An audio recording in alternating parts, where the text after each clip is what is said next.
ஸ்ரீமதே ராமானுஜாய நமஹ. நம்ம பார்த்துட்டு இருக்க இந்த இடம் முடிகொண்டான் என்ற இடத்துல இருக்கும் ஸ்ரீ கோதண்ட ராமசுவாமி கோவில். இந்த முடிகொண்டான் தமிழ்நாட்டுல கும்பகோணத்துக்கு அருகில இருக்கு. பஞ்ச ராமக்ஷேத்திரங்கள்ல இது ஒன்று. பருத்தியூர், தில்லைவிளாகம், ஆதம்பர், வடுவூர், முடிகொண்டான். முடிகொண்டான்ல இருக்கும் இந்த திருக்கோவில் மிக பழமை வாழ்ந்தது. இது ஒரு காலத்துல பரத்வாஜ முனியோட ஆசிரமமா இருந்தது.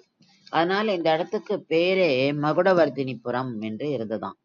ஏன்னா பரத்வாஜ முனிக்கு ராமர் மகுடத்தோட காட்சி அளித்ததுனால நாளடைவில் அது மருவி முடிகொண்டான்ற பேர் வந்துடுது. இங்க நம்ம 2 சன்னதியை பார்க்கிறோம். இப்ப நம்ம ஒரு சைட்ல பார்க்கிற சன்னதி ஸ்ரீ ரங்கநாதருக்கான சன்னதி. ஏன்னா ஸ்ரீராமர் திரும்பி வரச்சே நான் இங்க தங்குறேன்னு சொன்னதுனால சீதாதேவி மீட்டின் வரும்போது அவர் வந்த அந்த புஷ்பக விமானமே இங்க நின்னு போயிடுதான். ஏன் கீழே இறங்க மாட்டேன், ஏன் நிக்கிறது அப்படின்னப்போ அவருக்கு ஞாபகம் வருது, பரத்வாஜ முனிக்கிட்ட நம்ம வரோம்னு சொல்லியிருந்தோமேன்னு. அப்ப இங்க வந்து தங்குறார். ஸ்ரீராமர் பூஜித்த பெருமாள் ஸ்ரீ ரங்கநாதர். சோ அவருக்கான சன்னதி, அவருக்காக ஒரு விக்கிரகத்தை பிரதிஷ்டை பண்ற பரத்வாஜ முனி, அவர் பூஜை பண்றதுக்காக. ஆனால் இந்த சன்னதியில நம்ம ஸ்ரீ ரங்கநாதர் திருவடிக்கிட்டேயே பரத்வாஜ முனியும் நம்ம சேவிக்கிறோம். மெயின் சன்னதி ஸ்ரீராமரோட சன்னதி. இங்க ஸ்ரீராமர் பட்டாபிஷேக கோலத்துல பரத்வாஜருக்கு காட்சி அளித்தார். அதுதான் இங்க இந்த கோவிலோட ஸ்பெஷல் இது. இங்க நம்ம ஸ்ரீராமரோட திருமேனியில 3 இடத்துல அதாவது 3 இடத்துல பெண்ட் இருக்கும். அது என்னென்ன அப்படின்னாக்கா, அவருடைய திருமுகம் ஒரு பக்கம் சாஞ்சிருக்கும், இடுப்பு ஒரு பக்கம் சாஞ்சிருக்கும், அவருடைய திருவடி வேற பக்கம் சாஞ்சிருக்கும். இதுதான் ரொம்ப விசேஷமா நம்ம இங்க சேவிக்க வேண்டியது. இங்க இன்னொரு விசேஷம் என்னன்னா, ஆஞ்சநேயருடைய சன்னதி உள்ள இருக்காது, வெளியில தான் இருக்கும். ஏன்னா ஆஞ்சநேயர் கோச்சுண்டாராம் இங்க.